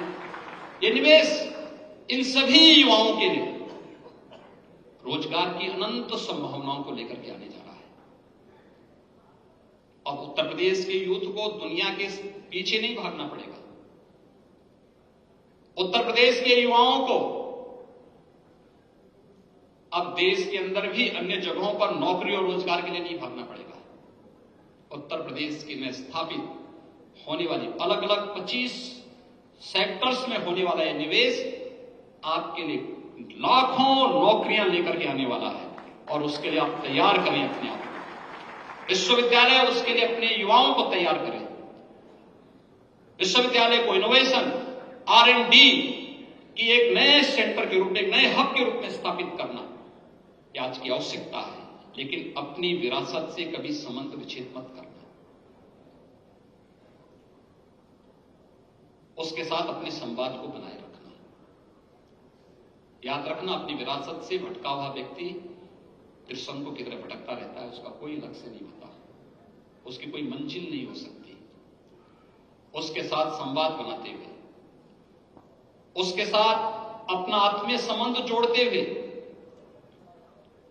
अपने आप को तकनीकी रूप से फिट करना, तैयार करना, शारीरिक और मानसिक और बौद्धिक स्तर पर अपने आप को उसके लिए तैयार करना, यह आज की आवश्यकता है। इसके लिए यहां की फैकल्टी, यहां के सभी छात्र छात्राएं अपने आप को तैयार करेंगे। जितने भी पुरातन छात्र विश्वविद्यालय के हैं उनको निरंतर यहां आमंत्रित करके उन्होंने क्या कुछ अचीव किया है वो यहां पर कैरियर काउंसलिंग में मदद करें। यह हमारी सबसे बड़ा कमजोर पक्ष अभी भी बना हुआ है। मैं अक्सर देखता हूं, अभी मैं यहां स्किल डेवलपमेंट का जो नया सेंटर स्थापित हुआ वहां मैं देख रहा था, बहुत अच्छे उन्होंने वहां पर कार्य प्रारंभ किए हैं। लेकिन मैं देखता था दिल्ली इंटरनेशनल एयरपोर्ट पर एक दिन में अचानक गया था, मैं देख रहा था कि दुनिया के तमाम देशों में जाने वाले सब भारत और यूपी के जो यूथ थे उनसे मिलने का मैंने कहा इन्हीं से मिल लेते हैं। मैंने पूछा उन लोगों से कि भाई कहां जा रहे हैं, क्या किया है आपने? उन्होंने कहा हमने, कोई कहता था स्किल डेवलपमेंट से हमने सर्टिफिकेट लिया है, कोई कहता था ITI किया है, कोई कहता पॉलिटेक्निक किया है। क्या करोगे वहां जाकर के? तो उन्होंने कहा, एक युद्ध से मैंने पूछा, मैंने कहा क्या करोगे? उन्होंने कहा था मैंने वेल्डिंग से किया है। तो मैंने कहा आपने जो वेल्डिंग से अपना सर्टिफिकेट लिया है, ये वेल्डिंग का जो सर्टिफिकेट है ये क्या वहां पर चलेगा? ये रॉड वहां पे इस्तेमाल होती है क्या? तो कहा नहीं।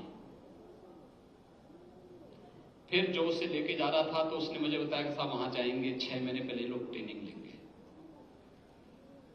उस तकनीक को सीखेंगे, फिर भाषा सीखे, पहले भाषा सीखेंगे, फिर उसको सीखेंगे। सीखने के बाद हम उस तकनीक को दुनिया के अंदर कहां क्या डिमांड है उसके अनुरूप अपने छात्रों को तैयार करना, इंडस्ट्री की क्या डिमांड है उसके अनुरूप छात्रों को तैयार करना, तकनीक के अनुरूप उसके बनाना, उसको तैयार करना, उस प्रकार के लैब्स स्थापित करना, उस प्रकार की सुविधाओं से युक्त करना, ये सभी कार्य अगर हम साथ साथ कर सकेंगे तो फिर डिग्री लेने के बाद उस छात्र को भटकना नहीं पड़ेगा, या अपना डिप्लोमा या सर्टिफिकेट लेने के बाद भी उस छात्र या छात्रा को भटकना नहीं पड़ेगा। पहले दिन से ही वह अपने 100% प्लेसमेंट की गारंटी देने की सामर्थ्य रख सकता हो, इस प्रकार की सुविधा हम देने की तैयारी करें। जेले यूनिवर्सिटी को मैं एकादश दीक्षांत समारोह के लिए हृदय से बधाई देता हूं। इन सभी डिग्री प्राप्त करने वाले छात्र छात्राओं को अपनी शुभकामनाएं देता हूं और मुझे पूरा विश्वास है ब्रजभूमि का उपकार आप पर डिग्री के रूप में है, उसको हर हाल में जैसे भी हो सकता हो उसको जीवन भर अपने जीवन का हिस्सा बनाते हुए ब्रजभूमि के विकास के लिए और अपने उन सभी संस्थाओं के साथ अपना आत्मीय संबंध जोड़ते हुए जहां जहां से भी आपने जैसे भी लिया, अपने कड़वे अनुभवों को भूल करके सुखद अनुभवों के साथ आगे बढ़ने का कार्य आप सभी करेंगे। आप सबके प्रति मेरी मंगलमय शुभकामनाएं हैं। धन्यवाद। जय हिंद।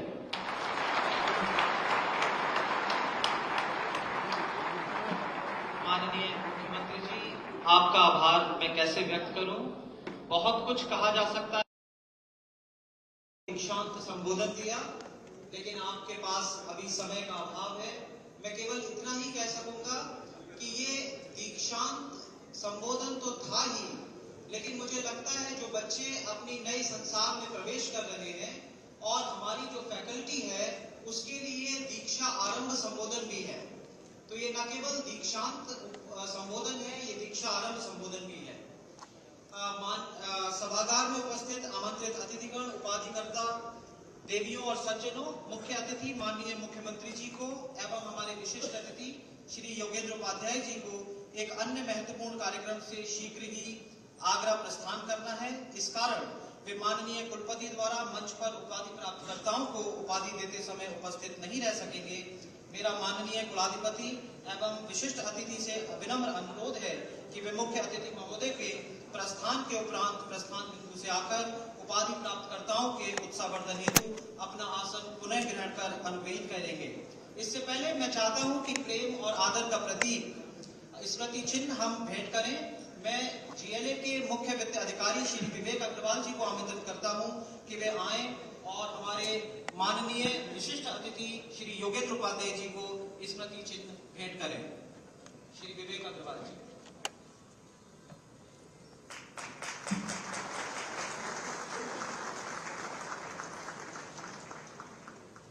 मैं माननीय कुलाधिपति महोदय से अनुरोध करता हूं कि वे हमारे आज के मुख्य अतिथि श्री योगी आदित्यनाथ जी, माननीय मुख्यमंत्री उत्तर प्रदेश सरकार को स्मृति चिन्ह भेंट करने की कृपा करें।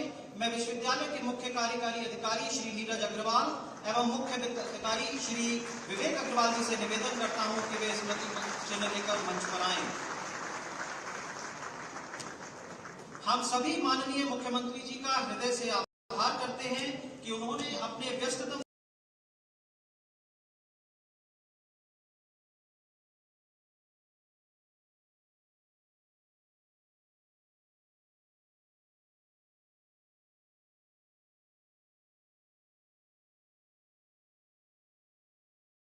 है और वे इस सम्मान के योग्य हैं, इसलिए मैं अनुरोध करता हूं कि उन्हें उपाधि प्रदान की जाए। Pramod Kumar Sinha, department of management.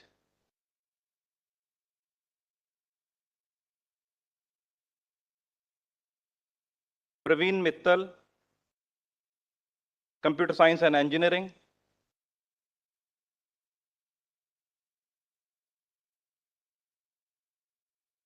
Vijay Kumar Chaudhary, department of management. Divya Sharma, English. Sunita Bhaskar, chemistry. Nandini Sharma, microbiology and immunology. Pallavi Chaturvedi, department of management. Rahul Kumar, mechanical engineering. Santosh Kumar Singh, department of mechanical engineering. Megha Bhargava, department of management. Rajesh Kumar Tripathi, computer science and engineering. Pushpalata, physics. Divya Singh, electronics and communication engineering. Ajit, mechanical engineering. Rahul Pradhan, computer science and engineering. Alka Agarwal, electronics and communication engineering. Mahima Sharma, pharmacy. Sushmita Pramanik, chemistry. Udayveer Singh, mechanical engineering. Upendra Verma, computer science and engineering. Rajeev Kumar Chauhan, electrical engineering. Paresh Chand Sahu, electronics and communication engineering.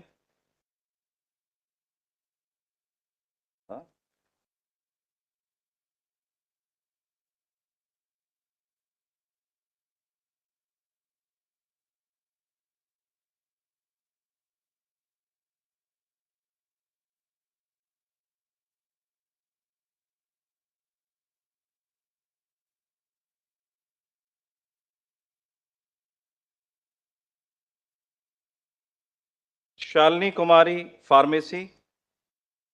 Swapnil Srivastava, electrical engineering. Poonam Sharma, English. Akash Sharma, mechanical engineering. Ankur Gupta, civil engineering. Ashish Shukla, civil engineering.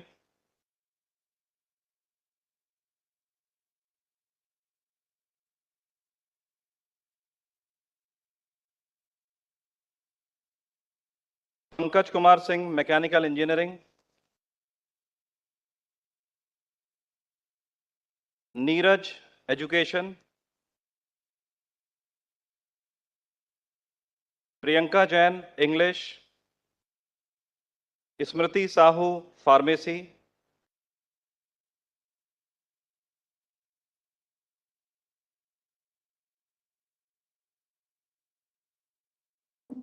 Sumit Nagar, mechanical engineering. Mamta Singh, biotechnology. Chandrika Chahar, education. Kusuma Sai, department of biotechnology.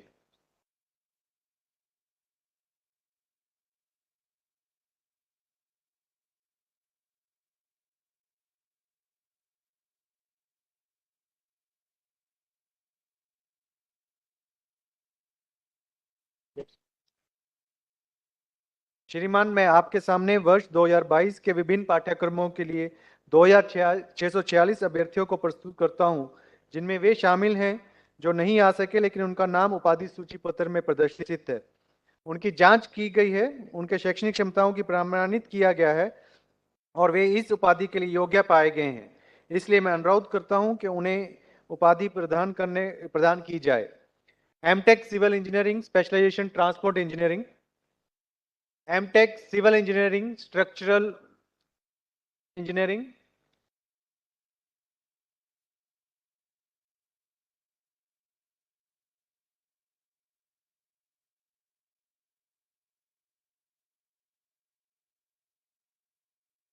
बीच में कहां से आगे आपका कौन सा BTech civil शुरू? BTech civil engineering.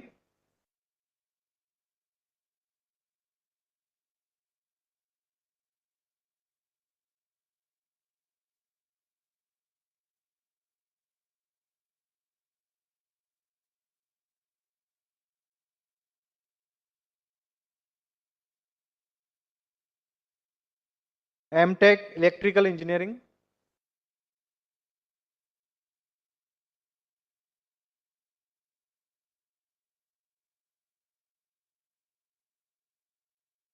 BTech electrical engineering.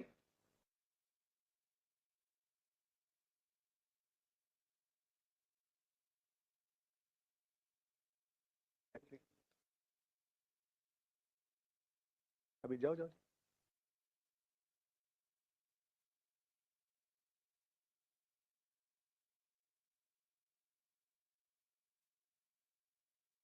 BTech electrical and electronics engineering.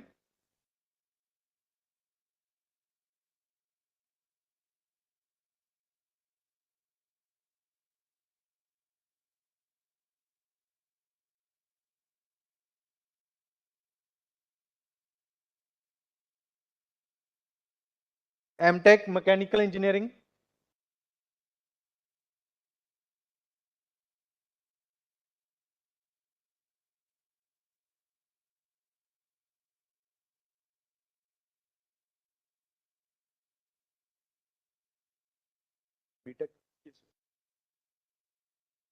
BTech mechanical engineering.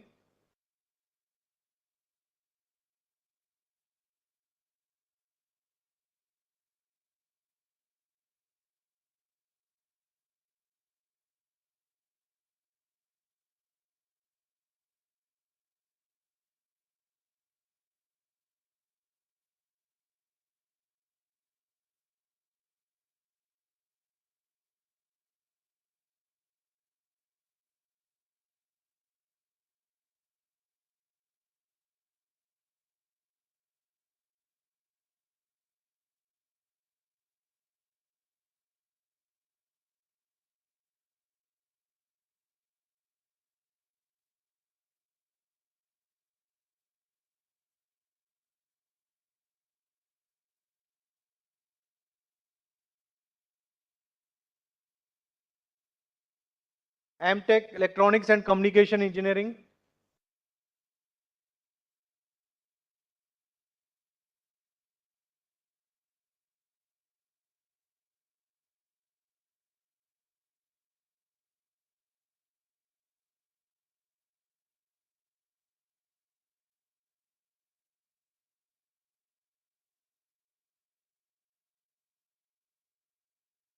BTech electronics and communication engineering.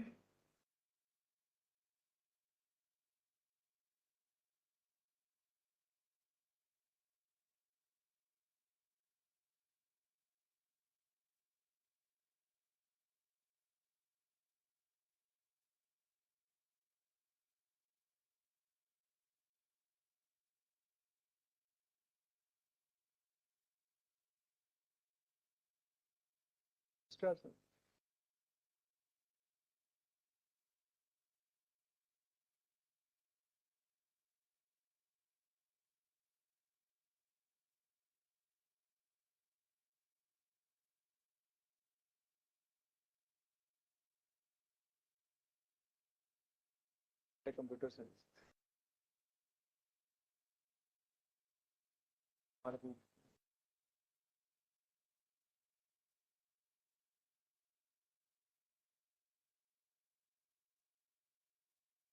MTech computer science and engineering.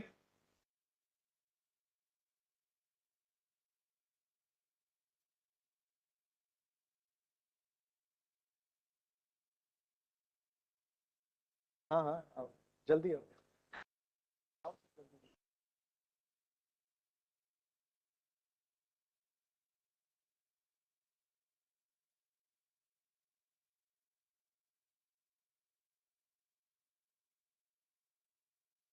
Master of computer applications.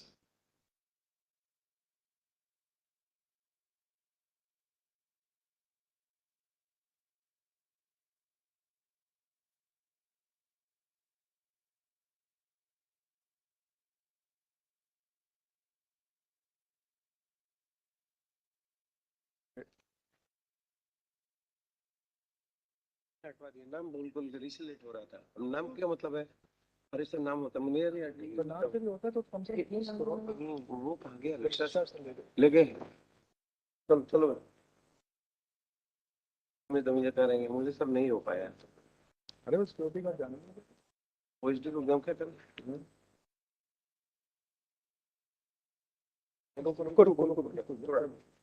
थोड़ा clear हो गया।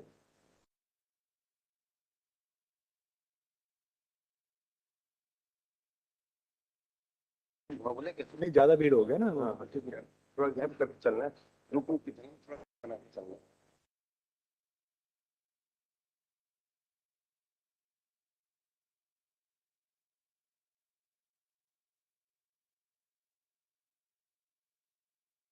चल थोड़ा gap कर चलो जाओ। हाँ थोड़ा गैप थोड़ा कर गैप रखना। बस बस बस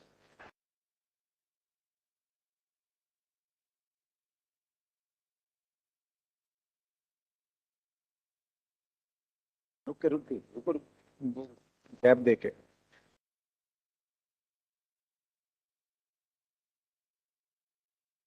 चलो चलो चलो चलो।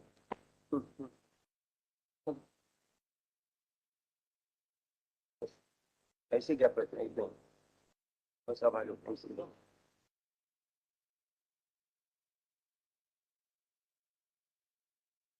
नहीं जा रहे, नहीं जा रहे, बैठ रहे हैं, बैठ रहे हैं। वो डिसिप्लिन वाली कमेटी को बोलो ना, डिसिप्लिन वाली कमेटी को बोलो। B Tech computer science and engineering.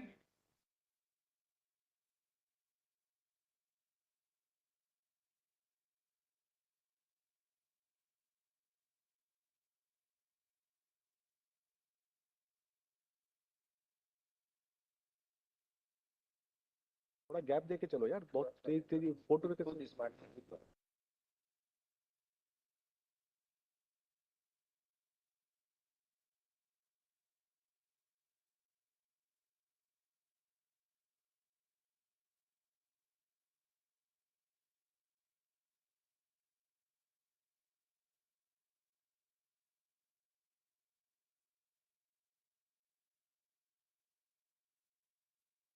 धीरे धीरे।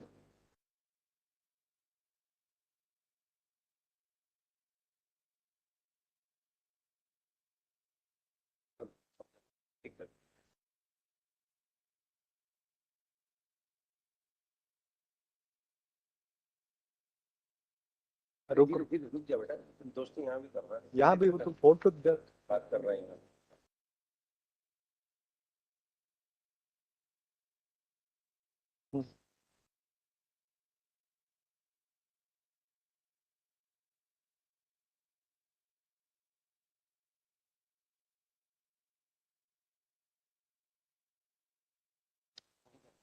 क्या नाम है? हम बताओ विपुल लास्ट में हुआ। हाँ जाओ तो गैप रखना, फोटो में बचते रहना है।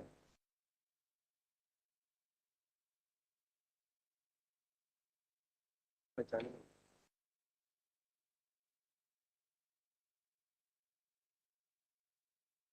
चलो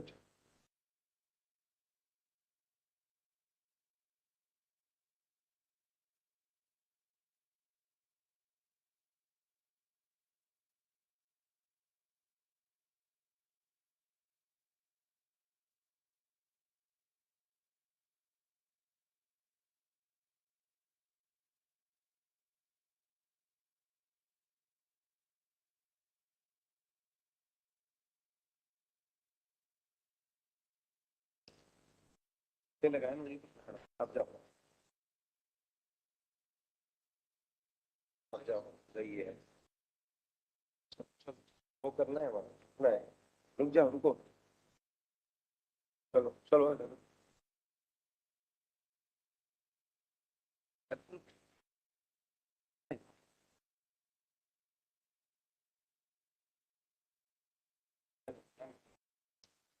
ठीक है चलो चलो।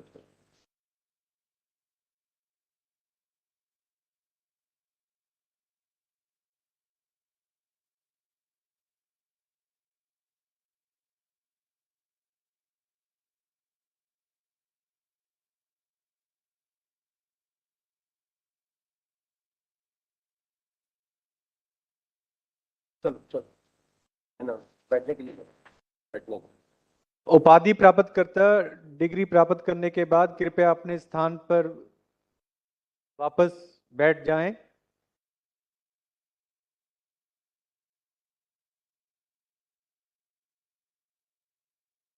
सभी छात्र डिग्री प्राप्त करने के बाद अपने स्थान पर वापस बैठ जाएं।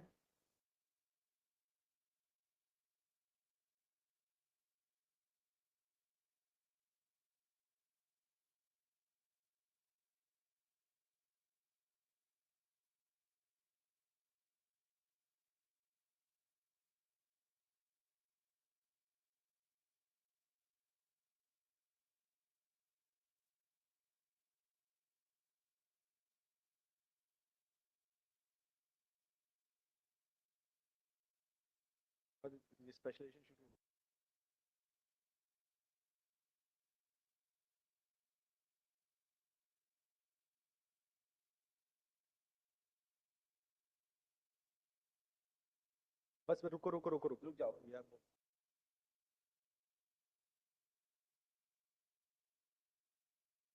फोटो में आ जाए।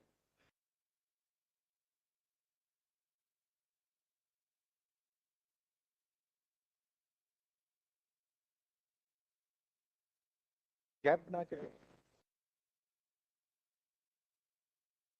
फोटो खराब करोगे। रुको, हम अपने दूसरे के फोटो में नहीं आना, ध्यान रखना, फिर आप ही लोगों को बुरा लगेगा, फोटो मिलेगा तो ठीक रखा ही नहीं मिलेगा, बटन देगा आपको, बताएगा।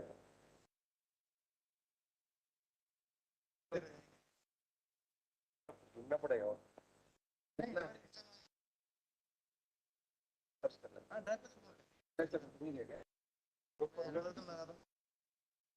क्यों कह रहे? चलो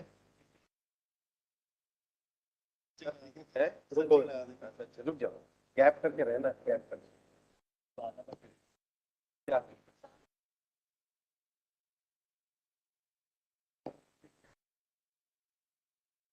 आराम से आप आए थे बैठी बैठी लेट हमने पता नहीं बैठे थोड़ा गैप कर स्पेशलाइजेशन शुरू हुआ। स्पेशलाइजेशन नहीं है ना अभी, नॉर्मल है ना, नॉर्मल मिक्स हो क्या है। अच्छा चलो चलो चलो कोई नहीं। B Tech computer science and engineering specialisation in cloud computing and virtualisation.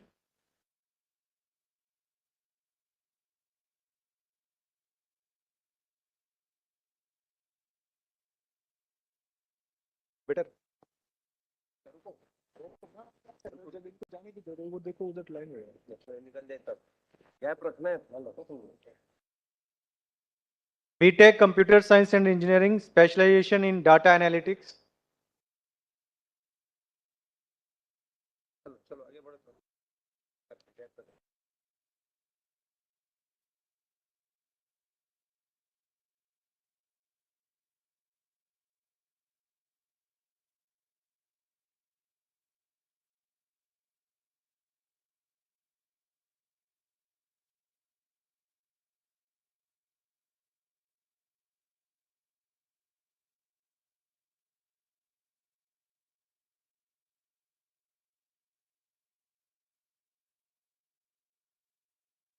BTech computer science and engineering specialisation in cyber security and forensics.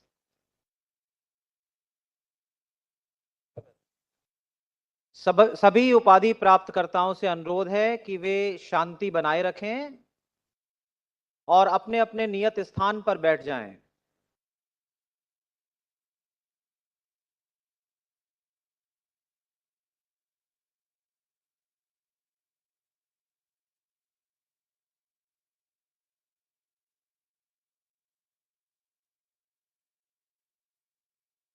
BTech computer science and engineering specialisation in internet of things. नहीं नहीं अपने जाने दो, जाने ठीक है।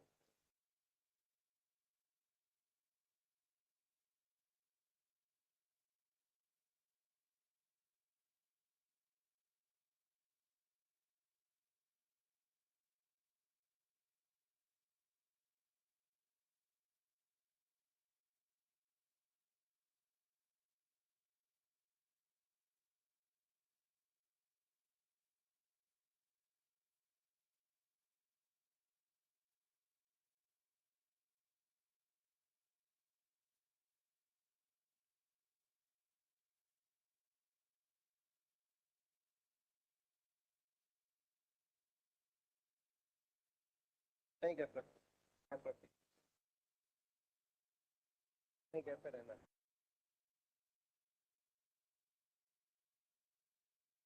ठीक है ना उसके लिए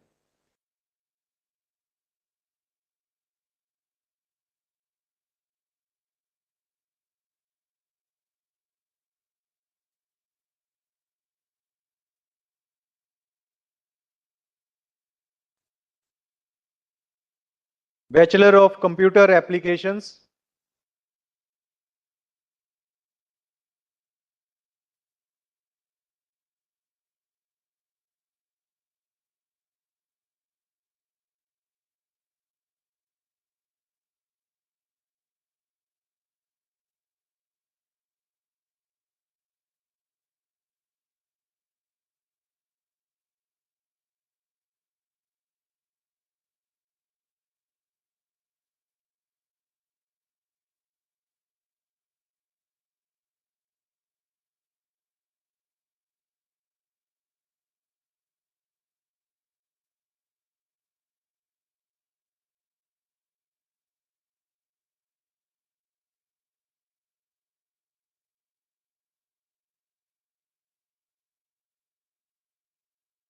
नहीं क्या